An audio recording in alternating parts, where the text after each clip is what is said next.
Hi friends, ಇದು ಯಾವ ಜಾಗ ಅಂತ ನೋಡ್ತಾ ಇದ್ದೀರಾ? ಇದು ಹೊರಗೆಲ್ಲೋ ಇರುವಂಥ ಜಾಗ ಅಲ್ಲ. ಮೈಸೂರಿನಿಂದ ಕೇವಲ 55 ಕಿಲೋಮೀಟರ್ ದೂರದಲ್ಲಿ ಇರುವಂತಹ ಸಾಲಿಗ್ರಾಮ ತಾಲೂಕಿನ ಚುಂಚನಕಟ್ಟೆ ಫಾಲ್ಸ್. ಇದು ಅರ್ಕಾವತಿ ನದಿಯ ಫಾಲ್ಸ್ ಅಂತ ಸಹ ಹೇಳ್ತಾರೆ. ಇಲ್ಲಿನ ವಿಶೇಷತೆ ಏನಂದರೆ, ರಾಮಾಯಣ ಕಾಲದಲ್ಲಿ ಶ್ರೀರಾಮ ಹಾಗೂ ಸೀತಾಮಾತೆಯಲ್ಲಿ ಹನುಮಂತ ದೇವರುಗಳು ಭೇಟಿ ಮಾಡಿದರು ಅನ್ನುವಂಥ ಒಂದು ಪ್ರತೀತಿ. ಅದಕ್ಕೆ ತಕ್ಕಂತೆ ಇಲ್ಲಿ ಶ್ರೀರಾಮರ ದೇವಸ್ಥಾನವನ್ನು ನಾವು ನೋಡಬಹುದು, ಹಾಗೂ ಹನುಮಂತನ ಮಹಾಮೂರ್ತಿಯನ್ನು ಸಹ ನಾವಿಲ್ಲಿ ನೋಡಬಹುದು.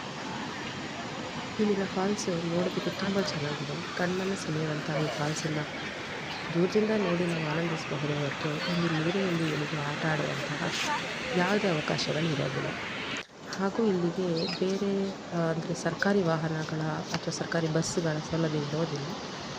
ನಾವು ಬೈಕ್ ಅಥವಾ ಆಟೋ ಅಥವಾ ಕಾರು ಅಥವಾ ನಮ್ಮ ಸ್ವಂತ ವಾಹನದಲ್ಲಿ ವಿಸಿಟ್ ಮಾಡಬೇಕಾಗುತ್ತೆ.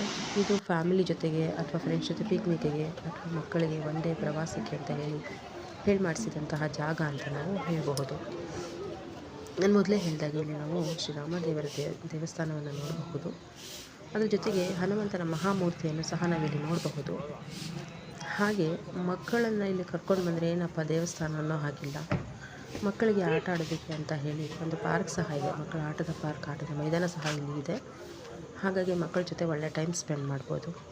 ಬಟ್ ಇಲ್ಲಿ ನಮಗೆ ಮೂಲಭೂತ ಸೌಕರ್ಯಗಳಾದಂತಹ ನೀರಿನ ವ್ಯವಸ್ಥೆ ಅಷ್ಟಾಗಿ ಇರೋದಿಲ್ಲ, ತಿಂಡಿ ತಿನಿಸುಗಳ ವ್ಯವಸ್ಥೆ ಇರೋದಿಲ್ಲ.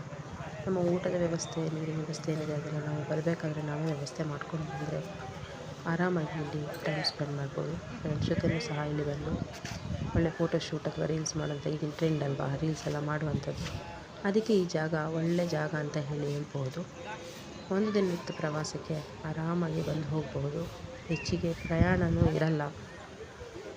ಮೈಸೂರಿನಿಂದ 55 ಕಿಲೋಮೀಟ್ರ್ ಅಂದರೆ ಆರಾಮಾಗಿ ಬಂದು ಹೋಗ್ಬೋದು. ಹಾಗೆ ಇನ್ನೂ ಕೆಲವೊಂದು ಪ್ರವಾಸ ಸ್ಥಳಗಳನ್ನು ಸಹ ನಾವು ವಿಸಿಟ್ ಮಾಡ್ಬೋದು. ಇಲ್ಲಿ ನೋಡಿ, ಹನುಮಂತನ ಮಹಾಮೂರ್ತಿ ಇದೆ.